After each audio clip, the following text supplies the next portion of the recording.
Damos as boas-vindas a você que escolheu nos acompanhar neste estudo bíblico. Importante você ter em mãos a sua Bíblia, porque usaremos algumas passagens como base para o nosso estudo. E importante também nós orarmos a Deus para que Ele nos oriente ao longo de toda a nossa exposição. E eu convido você a fazer isso comigo nesse momento. Deus e Pai, nós te agradecemos a oportunidade de estudarmos a Tua Palavra, a Bíblia.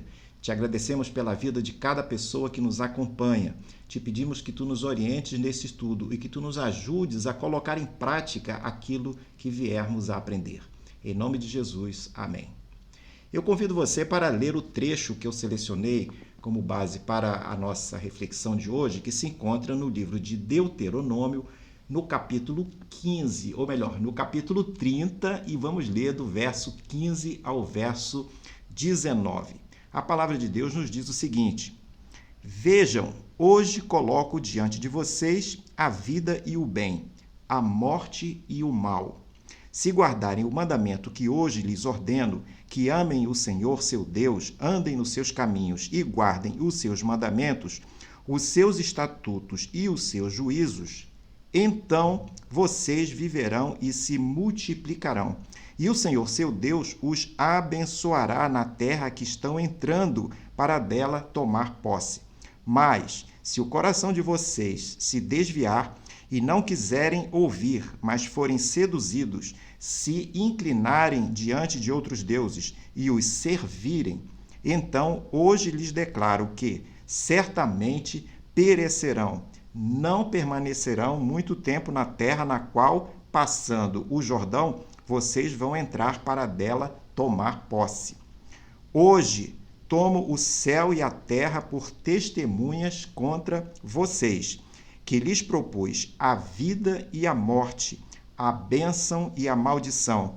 Escolham, pois, a vida, para que vivam vocês e seus descendentes. Essas palavras, esse texto é parte do discurso de despedida que Moisés vai fazer para os israelitas. É isso que nós veremos daqui a pouco. O livro de Deuteronômio marca o final do Pentateuco, sendo que os últimos 3 capítulos relatam o término da liderança de Moisés. Em Deuteronômio 30, esse pedaço que nós lemos, Moisés e os israelitas estão nas planícies de Moabe, a 8 quilômetros de Jericó, do outro lado do Rio Jordão. Ali, nessas planícies de Moabe, seria o último acampamento do povo de Israel antes deles atravessarem o Rio Jordão e entrarem na Terra Prometida. Moisés sabe que não entraria na Terra Prometida e se despede dos israelitas. É nessa parte final do livro que encontramos suas últimas palavras. Aos 120 anos de idade, Moisés seria substituído por Josué. Nessa transição, ele vai aproveitar a oportunidade para dar suas últimas instruções aos israelitas. E esse texto que nós lemos é parte dessas instruções. Moisés subiria o Monte Nebo, de onde Deus permitiria que ele olhasse a terra de Canaã ao longe. Este seria o lugar mais perto que conseguiria chegar para ver a terra. É aqui que ele se despede dos israelitas, mas sem antes falar ao povo por um período de cerca de 1 semana através de diversos sermões, dando várias mensagens. Qual seria a coisa mais importante que Moisés vai dizer para os israelitas? Alguém poderia concluir, a partir só desse texto que nós lemos, que ele fala em maldição e fala em algumas coisas bastante ruins, alguém poderia concluir que o livro de Deuteronômio termina em certo clima de desânimo. O motivo é esse, porque Moisés diz que eles entrariam na terra de Canaã, mas que iriam se corromper. A mensagem de que sofreria consequências disso e que seriam espalhados, o povo seria espalhado por diversas terras, não é muito positiva, não é talvez o momento apropriado, né, de dizer essas coisas numa conclusão tão solene desse tipo que estava acontecendo. Moisés, na realidade, ele apresenta de forma consistente um apelo veemente quanto aos israelitas não se afastarem de Deus. tal apelo alcançaria as gerações futuras, incluindo nós como crentes hoje. A mensagem fala das bênçãos e da vitória como consequência de alguém seguir os mandamentos do Senhor. Mas fala também da maldição em não segui-los. No próximo quadro, temos uma pergunta. Como que Moisés, mencionamos há pouco, que ele fala de uma maneira veemente? A pergunta é como que ele expressa essa veemência aos israelitas. Ele vai mostrar ao povo que Deus pretendia realizar coisas boas para eles. Moisés entrega uma mensagem ao povo de Israel dividida em várias partes ao longo desse período de uma semana. Uma das formas de analisar as mensagens de Moisés é dividi-la em 3 partes. A primeira seria o capítulo 1 ao capítulo 4 de Deuteronômio, onde ele repassa os acontecimentos históricos do povo.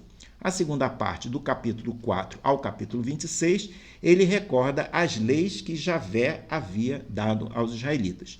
E na parte final, do capítulo 27 ao capítulo 30, Moisés conclui enfatizando as condições de Deus, que Deus estabelecera como parte do pacto de Javé com os israelitas. Este pacto, num grande resumo, nós poderíamos dizer, como resultado dele, Deus os multiplicaria e eles prosperariam à medida que entrassem na terra prometida. Mas haveria condições para a vitória. Eles teriam 2 opções: bênção ou maldição, vida ou morte, mal ou bem. Tudo isso dependeria deles.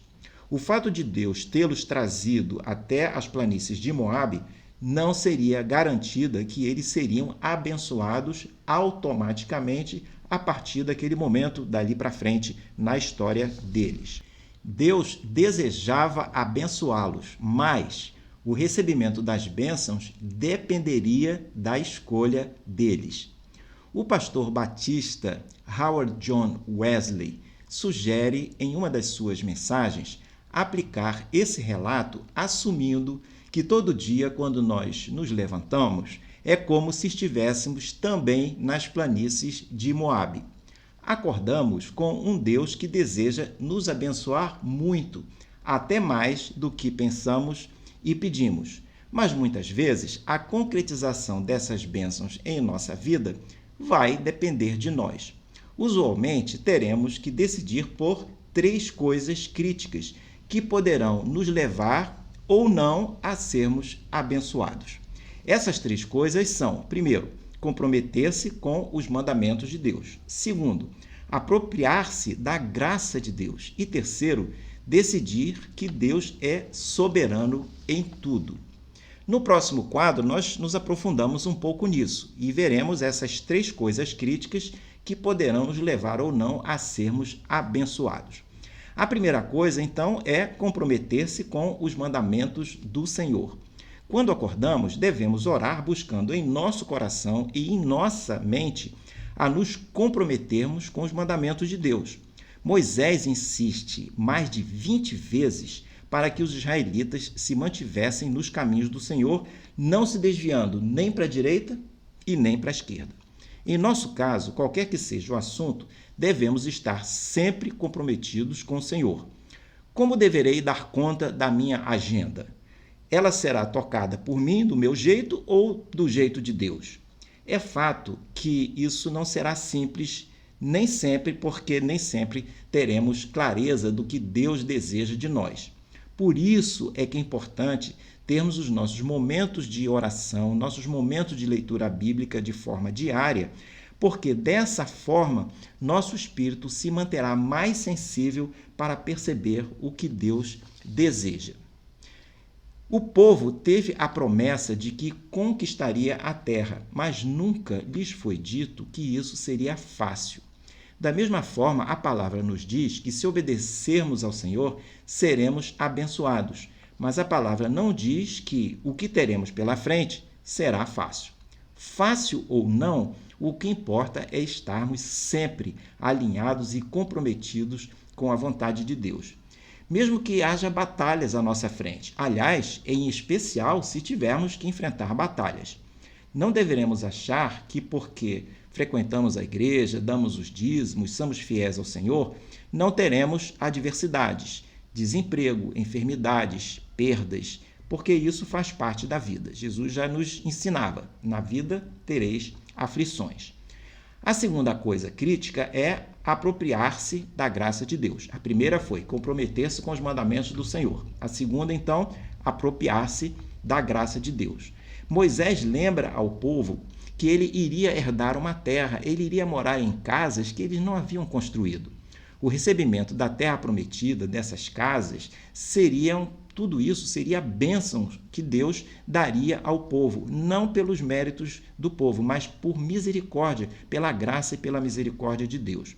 Isso vale para nós também, porque o que temos e o que somos não foi conseguido por nós mesmos, mas pela graça e pela misericórdia de Deus que nos abençoou. A terceira coisa é decidir que Deus é soberano em tudo. Então, a primeira coisa é comprometer-se com os mandamentos de Deus, a segunda coisa é apropriar-se da graça de Deus e agora a terceira, decidir que Deus é soberano em tudo. Como parte dessas palavras, Moisés exorta o povo várias vezes a respeito do problema da idolatria. A idolatria era algo que já havia trazido consequências muito ruins para o povo. Se praticada, continuaria a comprometer a relação do povo com Deus. Israel venceria no curto prazo. Sim, eles entrariam e conquistariam a terra de Canaã. Mas se mantivessem a idolatria, no futuro eles seriam um fracasso. Quando alguém se afasta de Deus, acaba elegendo outros deuses para si. Trata-se do mesmo mecanismo que ocorria com os israelitas. Quando se afastavam, buscavam outros deuses. Hoje, os que se afastam buscam outros valores, conquistas, ideologias, coisas, pessoas que passam a ser ícones ou modelos. Muitos desses interesses em si não são ruins, mas se eles se tornam lugar, se eles ocupam o lugar de Deus, eles acabam se tornando nefastos e, com isso, levam o crente ao fracasso na sua vida espiritual.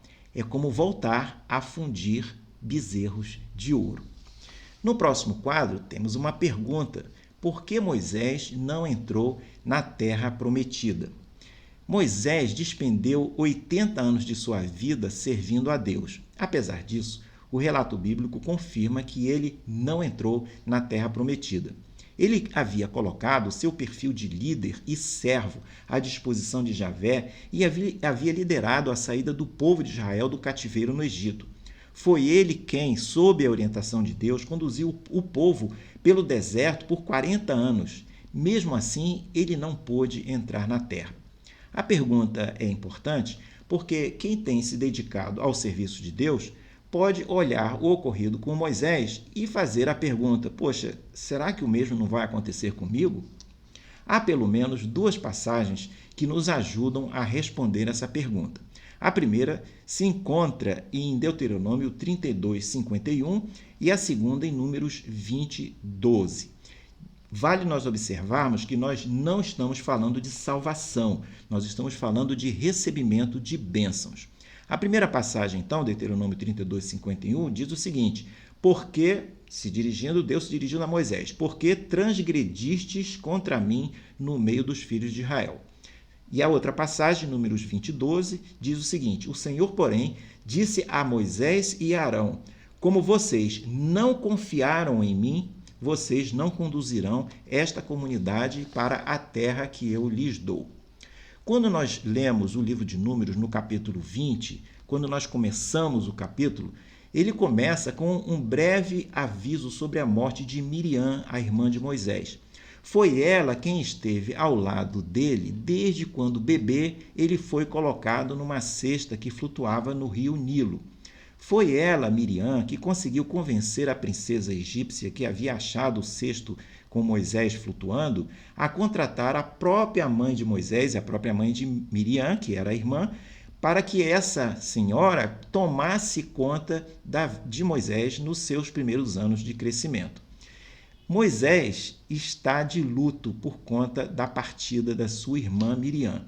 E acontece que exatamente naquele momento, naqueles dias, os israelitas mais uma vez começam a murmurar por conta da falta de água para beber.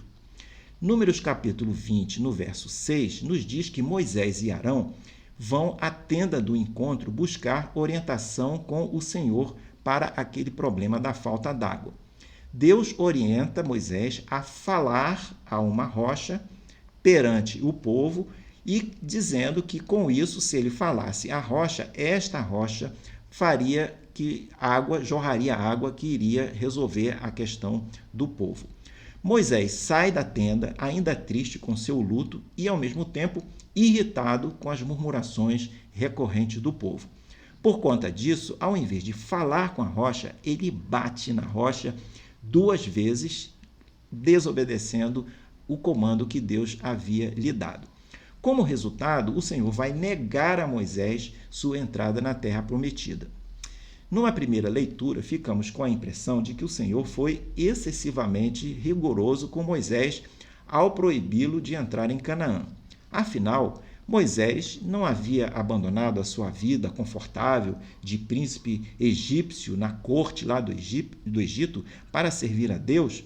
Ele não havia liderado uma multidão ingrata de israelitas e de outros povos que aderiram àquela saída do Êxodo, liderado todo esse povo pelo deserto durante 40 anos? Onde estaria a graça de Deus nesse caso? Alguns poderiam perguntar. O que teria sido a gota d'água para essa proibição? O fato é que nós não temos respostas simples para isso. Contudo, identificamos pelo menos 3 problemas ocorridos com Moisés que talvez possam nos ajudar a responder a essa pergunta. É o que veremos no próximo quadro. O primeiro desses 3 problemas que contribuíram para Moisés não entrar em Canaã é não confiar em Deus plenamente. Moisés e Arão parecem não ter confiado na forma em que Deus resolveria o problema da água. Lá no capítulo 20 de Números, no verso 12, nós lemos: "O Senhor, porém, disse a Moisés e Arão: Como vocês não confiaram em mim, vocês não conduzirão essa comunidade para a terra que lhes dou." Moisés e Arão estavam olhando muito mais para o povo murmurando do que para o Senhor e a sua promessa de levar o povo até a terra prometida. No fundo, a falta de confiança acontecia tanto da parte do povo quanto do lado de Moisés e Arão. Em ambos os casos, estava havendo incredulidade em relação a Deus. Quando olhamos as pessoas, como Moisés estava olhando o povo, e não olhamos ao Senhor, ficamos frustrados muitas vezes, porque as pessoas quase sempre falham.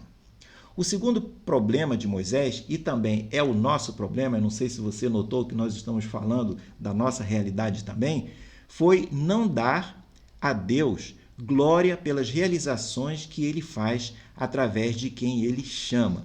Na ocasião em que bateu na rocha, em desobediência ao mandamento do Senhor de falar com ela, Moisés disse à multidão resmungando: "Agora escutem, rebeldes, será que teremos que fazer com que saia água dessa rocha para vocês?" A implicação dessa pergunta, dessa afirmativa, da maneira inclusive como ela foi feita, é que Moisés e Arão possivelmente achavam que eles mesmos eram aqueles que fariam a água sair da rocha, ou que eles estavam ajudando Deus a fazer aquele milagre. O problema aqui é que quem reivindica poder para si mesmo está negando que o poder vem de Deus. Moisés talvez estivesse confiando mais em seu bordão do que no Senhor. Deus já havia usado esse bordão várias vezes para transformar o Nilo em sangue, para separar o Mar Vermelho e permitir que o povo atravessasse o mar a pé enxuto, e mesmo já havia usado esse bordão para tirar água de uma rocha em um outro episódio que aparece lá em Êxodo 17. Quando vemos um método que funciona, usar o bordão, por exemplo, nossa tendência é confiar no método para obter resultados e não confiar no Senhor.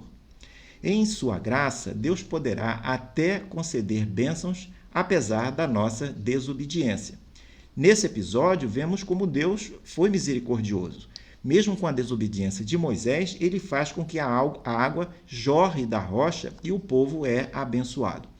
Algumas vezes na vida cristã, você poderá ser tentado a achar que o seu trabalho na igreja ou o seu ministério estão sendo bem-sucedidos por conta das suas ações e não exatamente pela ação de Deus.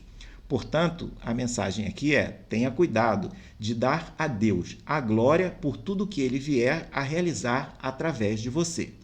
Se o seu serviço cristão está fazendo com que a água possa sair da rocha, certamente é resultado da ação de Deus e não resultado do seu trabalho. No próximo quadro, seguimos nessa lista de 3 problemas que contribuíram para Moisés não entrar em Canaã. Então, neste novo quadro, nós vemos o 3º problema, que foi desprezar o louvor e a presença de Deus em uma manifestação dele. Desprezar o louvor e a presença de Deus numa manifestação, ela aparece de maneira clara, tanto aqui no episódio de Moisés, como ele vai aparecer no nosso cotidiano em algumas situações também, como nós vamos demonstrar. Moisés entra na tenda para pedir orientação de Deus, mas ele estava triste com a morte de Miriam, conforme mencionamos há pouco. Ele também estava cheio de raiva por conta das murmurações dos israelitas. Números, no capítulo 20, verso 6, diz que a glória de Deus aparece a Moisés e a Arão. Deus os atende e os orienta como resolver o problema da água. Moisés se encontra com Deus na tenda, mas quando ele sai de lá, ele sai do mesmo jeito que ele entrou. Ele sai da tenda triste e cheio de raiva contra as murmurações que os israelitas estavam fazendo. Observe que Deus não estava com raiva do povo, dado que o pedido deles quanto à água era um pedido legítimo. Mas quando Moisés vai falar com o povo, ele continua raivoso. Esse mesmo procedimento, esse mesmo comportamento acontece com muitos crentes que vão aos cultos na igreja todos os domingos, cheios de sentimentos negativos. Entram na igreja, participam do culto, apesar de experimentarem a presença de Deus no culto, muitas vezes vão embora do mesmo jeito que entraram, levando consigo seus pensamentos mesquinhos, suas frustrações e suas raivas. Da mesma forma que Moisés, essas pessoas não estão prontas para entrar na terra prometida delas. Têm a bênção da presença de Deus, mas não se deixam transformar por ela. Esse mecanismo é bastante ruim, porque tem a ver com o papel do testemunho pessoal daqueles que possuem, de alguma forma, um relacionamento com Deus. E eu vou explicar essa ideia. O povo não podia, ele mesmo, se dirigir a Deus, pois eles dependiam de Moisés para que isso acontecesse. Eles confiavam que a forma de Moisés falar, além do próprio conteúdo do que ele falava, era resultado do que Moisés ouvira de Deus. Se Deus não estava com raiva do povo, Moisés não poderia falar ao povo manifestando raiva, pois isso diria ao povo que Deus estava com raiva. O que não era o caso nesse item específico, nesse relato que nós lemos aqui. Moisés, na realidade, estava dando um testemunho errado para o povo, algo que é bastante grave. É muito grave quando o testemunho da vida pessoal de um crente transmite aos outros algo que não está de acordo com a palavra de Deus. Pode ser que alguém não tenha acesso a uma igreja e que esteja do seu relacionamento, se relacionando profissionalmente com você ou em algum lugar em que você frequente, essa pessoa pode não receber e não entender e não conhecer a palavra de Deus. Mas pode ser que você tenha a oportunidade de transmitir a ela alguma coisa sobre isso. E você simplesmente transmite a ela algo errado com a sua conduta eventualmente errada. Foi o que aconteceu com Moisés nesse episódio. No próximo e último quadro, nós temos algumas conclusões. A palavra, o versículo-chave desse nosso estudo de hoje é o que nós encontramos em Deuteronômio 30:19, quando Moisés diz ao povo: escolhe, pois, a vida, para que vivas, tu e a tua descendência. Escolher a vida é se comprometer com os mandamentos do Senhor. Escolher a vida é se apropriar da graça de Deus. Escolher a vida também é decidir que Deus é soberano em tudo. A lei que Moisés entregou não foi dada para salvar pessoas, mas foi dada como um padrão de conduta. Os crentes do Novo Testamento não vivem mais sobre a aliança do Antigo Testamento, mas vivem sim sobre uma nova aliança baseada no sacrifício de Cristo Jesus. Deuteronômio nos ensina que cada geração e cada pessoa deve fazer uma aliança de relacionamento com Deus. Essa aliança poderá ser feita se a pessoa aceitar Jesus como Salvador e Senhor. Isso permitirá que o Espírito Santo de Deus passe a habitar na pessoa, abrindo caminho para que ela estabeleça um relacionamento pessoal com Deus. Para muitos, Deuteronômio é um livro de deveres e obrigações. Embora isso seja verdade, não é um tipo de obediência que Deus deseja. O que ele quer é uma obediência motivada pelo amor a Deus e amor ao próximo, e não algo que seja baseado em ritos, obrigações e formalidades. Você já fez a sua aliança com Deus, abrindo caminho para as suas bênçãos? Deus é tão misericordioso que muitas vezes ele poderá lhe dar bênçãos, mesmo que você não tenha feito ainda uma aliança com ele. Mas fazendo essa aliança e sendo fiel aos mandamentos de Deus, tenha certeza de que as suas bênçãos serão multiplicadas. Além disso, você evitará que certas bênçãos que Deus já tem reservadas para você venham a ser canceladas ou postergadas. O que você tem esperado para fazer essa aliança? Por que você ainda não fez essa aliança? O que o impede de fazer essa aliança? E se você já fez essa aliança, sua vida, perguntaria eu, sua vida estaria alinhada com a palavra de Deus? É possível que haja gente perto de você, em seu trabalho, ou na escola, ou no lugar onde você frequenta, que não vai à igreja e nem lê a Bíblia, mas observa a sua conduta e o que você diz e o que você faz. Você pode estar em uma posição, talvez até temporária, de ser uma testemunha do que Deus pode fazer de bom a alguém, de bom a essa pessoa. Algo que poderá abençoar ou levar essa pessoa aos pés de Cristo. Você pode estar enfrentando dificuldades, enfrentando lutas, e as pessoas podem estar observando você.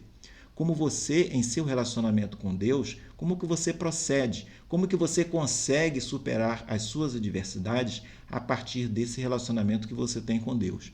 Isso será uma oportunidade de você testemunhar de forma positiva para alguém como Deus se manifesta em sua vida. Ficamos hoje por aqui, terminamos a nossa série sobre o Pentateuco. No próximo trimestre nós começaremos o Evangelho de Lucas. Eu espero que você nos acompanhe nesse próximo trimestre, em todos os domingos, quando transmitimos os nossos estudos, e fora dos domingos também os estudos ficam gravados para você poder nos acompanhar.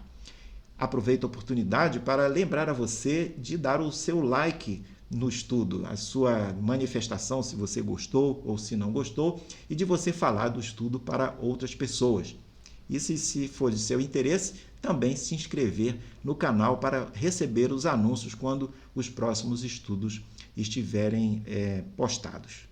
Desejo a você uma excelente semana, deixo com você um grande abraço e até a próxima série.